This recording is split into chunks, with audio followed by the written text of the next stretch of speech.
What's up, geeks and gamers? It's Odin coming back with yet another tutorial video. And yes, I know some of you don't like these tutorials, but there's a lot of people out there that really feel lost without having Google Hangouts as a way to live stream. And so we wanted to make sure we were able to offer a wide variety of options for people. So if you've watched my previous tutorial on Lightstream, that's a great way to stream if you don't want to download any software and if you want to have a more straightforward process. The process I'm about to show you is going to be relatively basic, at least for me, maybe not for other people, which is why I'm going to try and show you all the steps that I possibly can.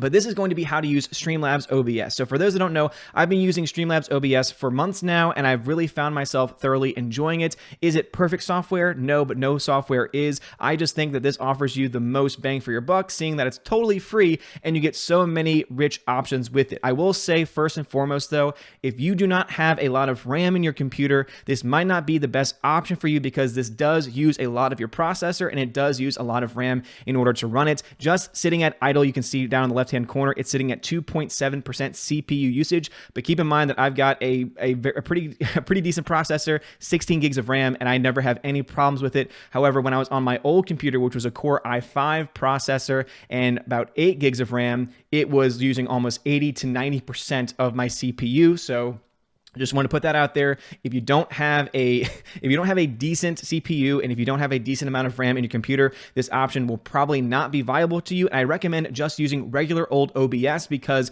it does not use as much software. It's pretty straightforward. That's how I'm recording the video right now. I have Streamlabs OBS open, which I use, but regular OBS too, you can actually use this software to stream. As I mentioned last time, there you have the start streaming option right there for you, but you can also, of course, record your videos in the same way and build scenes in the exact same way as you'll see on this video. So first and foremost, the first thing you need to do is actually go to streamlabs.com. And so streamlabs.com is where you'll be able to start off all of this process. And what you're going to want to do is if you want to actually download the software, you're going to have to scroll down the page and go to download. So go live in seconds with Streamlabs OBS. Once you have that software downloaded and you open it, you're going to get a screen where you're going to have to sign in. So as you can see up here, it has right here, log in with Twitch, log in with YouTube. And when you do, you'll have to add in your various credentials for it. And when you eventually put all that stuff in there, you'll get to a screen like this, where you'll get to your dashboard. Now, this is where you'll end up finding a lot of things like being able to build an alert box, being able to handle all of your widgets for your stream as well. But also too, you'll be able to recognize that, oh, look, this is on the web. I can build all of my stuff here.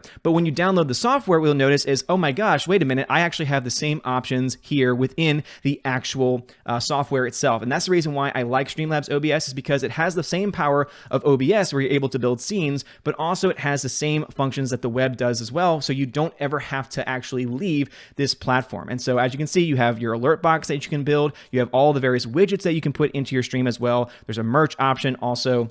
You can download an actual stream bot that can keep track of your stream and take care of a wide variety of various things. You can have an app store, themes that you can download. Of course, you have your editor right here. Oh, here I am. And this is where you can build your scenes. If you know anything about OBS, it's the exact same as OBS. So literally all you need to do is download this separate software, make sure you have the correct settings, and then build your scenes like you normally do. But before I get into the scene building, since you can pretty much find a lot of different tutorials on that online through how to build scenes through OBS, and most people who are going to be using this probably have some understanding of how to build scenes in OBS regardless. The first thing I'm going to want to point out is the actual settings. And so as you can see here, you have your general settings, stream settings, output, etc. And so I'm going to go through what I tend to use, what I normally use in my streams, and what I have found to be the best for everything. So for general settings, you don't have to worry about using anything. Just leave everything at the actual defaults. For stream, this is where you're going to want to go in and make sure you have everything set up correctly. So for your stream type, you're going to have streaming services. And then for you, since most of you are going to be on YouTube, you're going to make sure your service is selected to YouTube Gaming. When you select that, then you're going to want to put in your stream key here. As I mentioned before, the way you find your stream key and the way that I normally do it is you go to your actual YouTube page, you go to your actual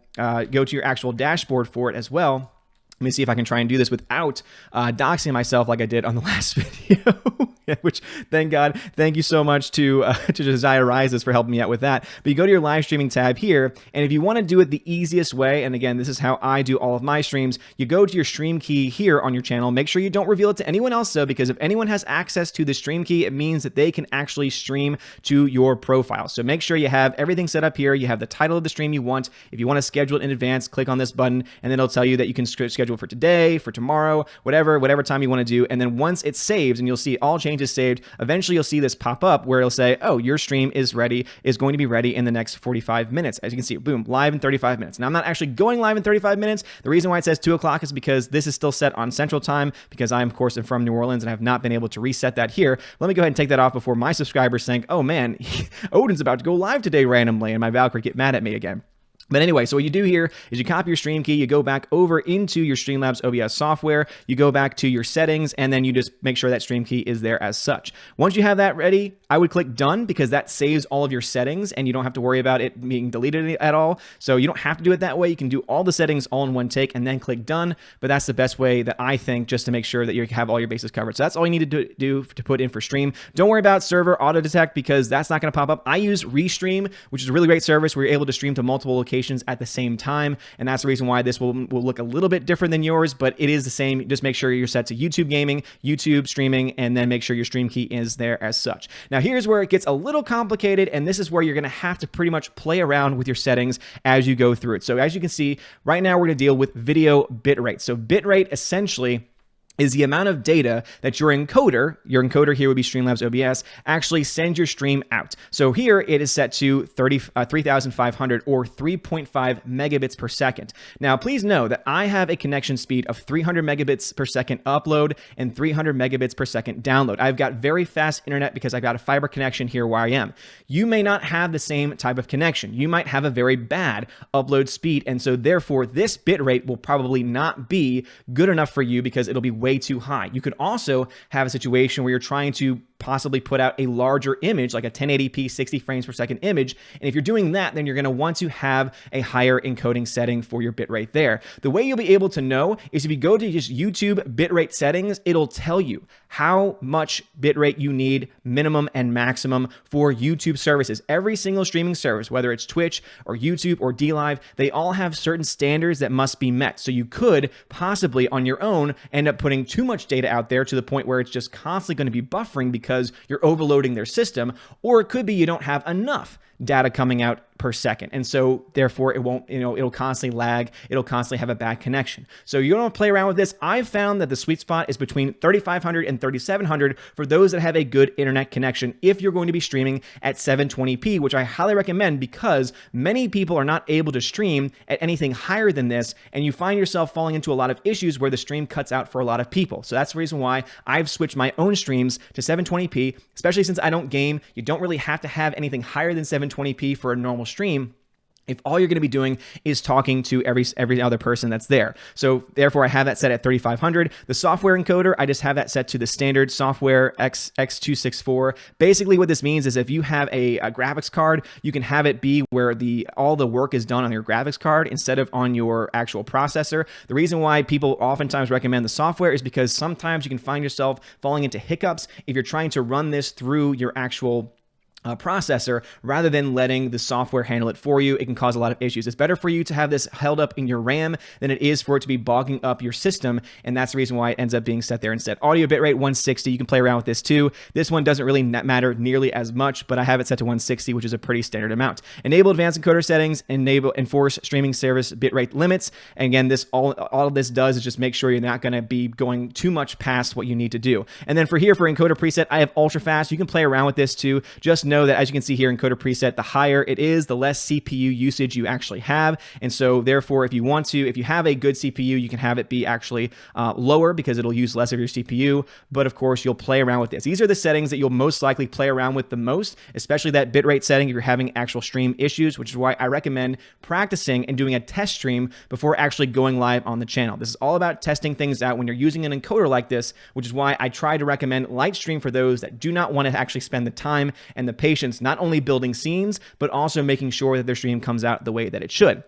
Audio input, keep this on standard 44.1 kilohertz stereo sound. That's going to be the same. Here, I recommend highly that you set it to 1280 by 720, and then make sure it's a 720 stream. So again, just make sure 720p for the actual canvas. This means what the actual stream is. So as you can see right here, the canvas you see right in front of you in the editor is a 720p resolution. And so if you change this, you'll see that the resolution will also change. Just make sure you set it to 720p, I recommend. So that way the output can also be 720p. So there's no scaling involved, meaning there's no extra work that your computer has to do in order to put that image out there. Because what you can have is you can have a situation where you build a scene that's at 1080p or 4K or 2K, and then what you end up doing is outputting it at a lower resolution. You could do that, but it's going to require more work from your computer, and even a computer like mine that is a little bit more on the higher end, definitely not the highest of ends, it is going to be something that your computer might not be able to handle. And so it also allows you, since you're not going to be doing any of this, to have a higher scale here for your downscaling, because you don't have to worry about it. Basically what this means is you'll have the sharpest image possible. If you've been watching my streams,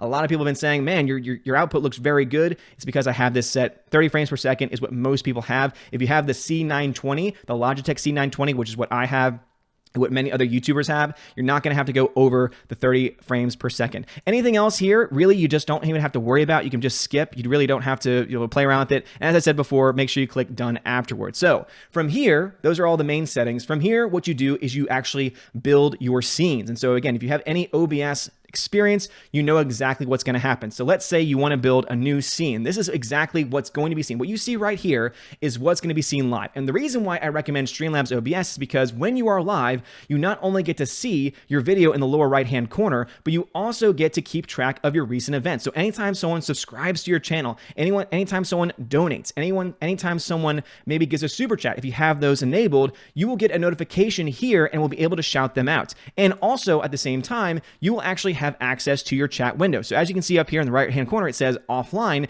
0 viewers. What this means is that you can literally just live in this app. You don't have to have multiple windows open. You don't have to have a super chats window open like many people do. You don't have to worry about falling behind on your super chats either, because every single super chat, every single donation, and every single subscriber too are all going to be right here. And so therefore you can just pledge, you can just go right through it and look through it. Now I will say this much, when you do end your streams and when you do go back to them later on, it usually does not save all of them from previous streams. So you might need to go back if you ever fall behind, if you're ever a large channel that has over 1,000 people watching and 1,000 different super chats come in and you don't have chances to actually read them all, this might not be the best option for going back in time. But as far as live streams go, it will have every single thing live saved for you right here. And all you need to do is actually scroll to know which one that you need to go to and which one you left off of. You can also, of course, click on one so that way you know, oh, look, there you go.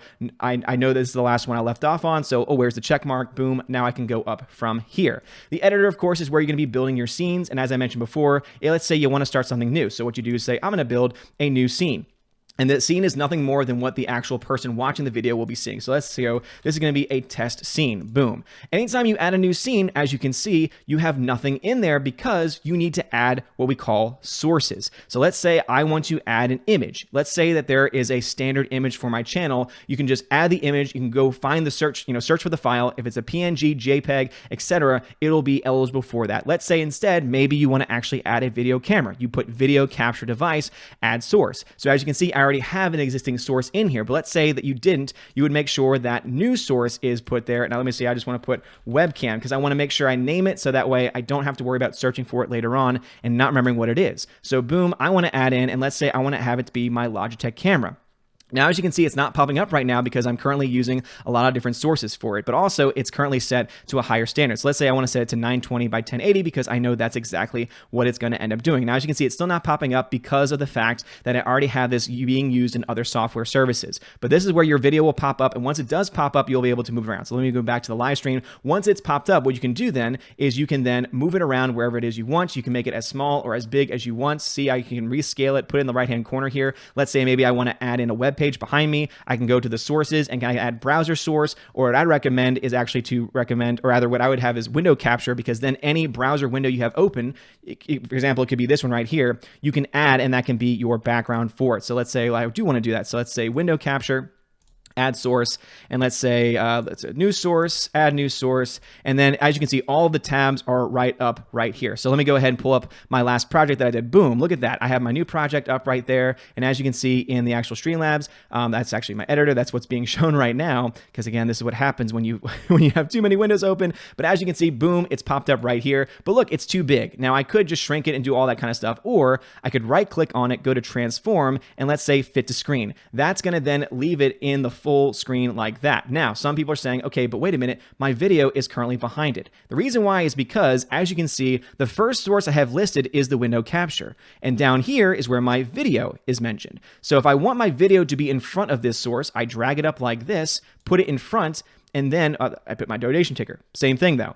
I took my video, put it in front, boom, now it's in front. And now I can, again, move this around however I want. I can make it bigger, so that way it fits everything in as such. And as you can see, this is how you end up building scenes. And of course, there's many ways you can do this. And obviously, there's many different tutorials that will tell you how to do different things. But this is the main thing you want to add. You want to add a video, you want to add an audio source, and that's how you'll be able to start streaming. When you are ready to stream, when you have all the settings that I talked about in the beginning set, and you have all of your scenes the way that you want, you then want to go and press go live. When you press go live, it'll go to your YouTube page where you put the stream key in. Whatever the title was for the video is what's going to pop up on all your subscribers' channels. And of course, if you already made an event scheduled, it'll be from that page that you had scheduled in the process too.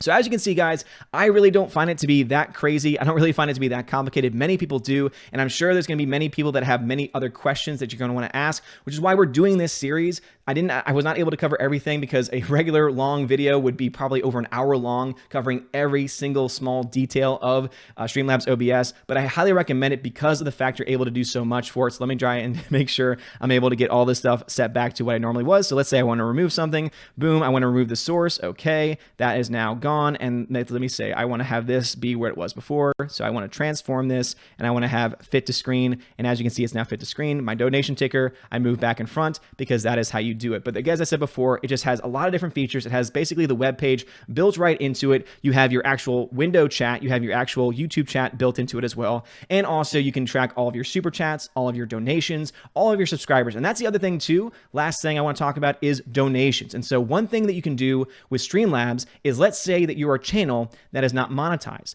Well, then what you can do is you can go to your settings and you can actually connect your PayPal account or even a credit card account. So basically you just put in your bank account information, and obviously not everyone's going to want to do that. So make sure that you, and the reason why I do is because Streamlabs OBS is a very well-known software program. And so I don't feel nearly as, I don't feel nearly as nervous about sharing that information, but you could also just put your PayPal. What this means is that anyone with your actual link, which you see right here, from me, it's streamlabs.com/OdinsMovieBlog. If you actually go to that page, what you'll see is it's a donation page. So for anyone that ever wants to turn off super chats and not want to make sure YouTube doesn't get any money, you can just set this up right here. Then anyone that donates just puts their name, puts the amount of money they want to put in, can put a message here as well. If they want to get a pro account, they can actually go and sign up for that. I don't recommend it. And then just click the donate button. Once you have an actual name and you have the actual number and the message, click donate, and then it'll pop up whether you want to go through your PayPal account or whether you want to enter your credit card information. Very similar to YouTube Super Chats, by the way, where you have to put in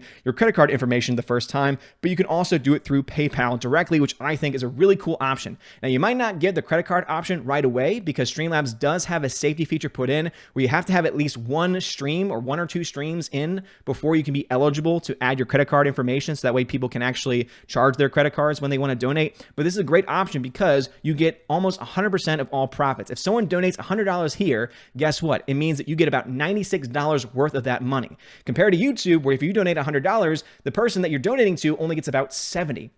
Between $65 and $70 because they take such a massive cut out of it. So this is a much better way to support channels. And that's why if anyone has a Streamlabs donation page, I recommend donating to them there, because not only can you donate through this, but also because of the fact that you can go through Streamlabs to set up an alert box. Let me go ahead and pull that up real quick. So again, you have the editor here. You can actually, whenever you donate, have it pop up on screen. So let's test some widgets. So let's say someone gives me a donation through Streamlabs, and let's say it's for a certain amount of money and they have a message. Boom. This is how it'll show up on screen. Actually, I just remembered because I have I have my alert box underneath my video, which is why you couldn't see it. Boom, there you can see. So once you actually donate that, so you can basically set up any GIF you want to pop up. You can set up through your dashboard. So again, you go to your dashboard, you go through to your settings for your alert box, and then you go through and you can basically customize your general settings, what you want donations to look like, what you want subscribers to look like, and you can have any GIF you want. This is the GIF that I have set. This is the donation GIF I have set. No sound. You can add sounds if you want. You can add a duration as well. And again, you can customize this until you're blue in the face. And what's really cool is that anytime someone donates through either Super Chat or through direct donations, those things will pop up, which is really cool. So as you can, Super Chat works the same way, where someone Super Chats, which I personally have turned off because I don't want YouTube getting any damn money, you can see here that it still pops up the same. The message can be seen, and of course, as soon as that happens, guess what? It'll pop up directly here in your recent events, and you'll be able to read it live on air. And this is why I think this is a great tool for content creators everywhere. This is a great tool for anyone that wants to take streaming a little bit more seriously,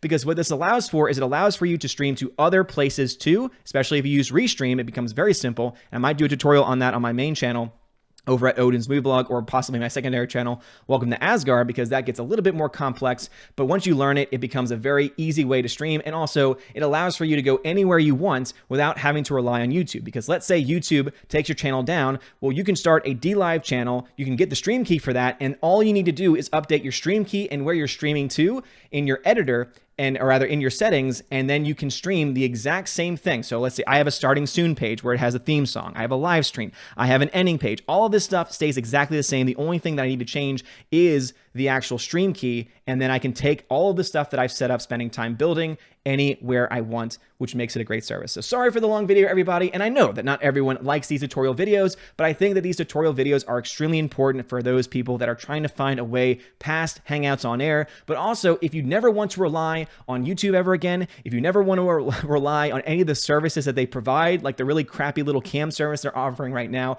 or if you don't want to really rely on some of these other browser-based sources because they don't offer a lot of options, this is a great way for you to do it. There's plenty of other tutorial videos out there, so please let me know in the comment section. Are there any other things that you want to see me talk about specifically and help you walk through? And once you do that, I'll be able to start building up a catalog of subjects to talk about on the channel. So guys, thank you so much for watching. Please make sure you subscribe over to Odin's Movie Blog, because I talk about plenty of pop culture stuff, news stories, movie reviews, etc. And also my Welcome to Asgard channel, where I do vlogs, and I also talk about Blu-rays and other topics such as that. But anyway, thanks for watching, guys. Please make sure you hit that subscribe button to the Geeks and Gamers channel as well. You guys are all amazing and beautiful people. Let us know what you want to hear and see about next. Have a wonderful day, and as always, God bless.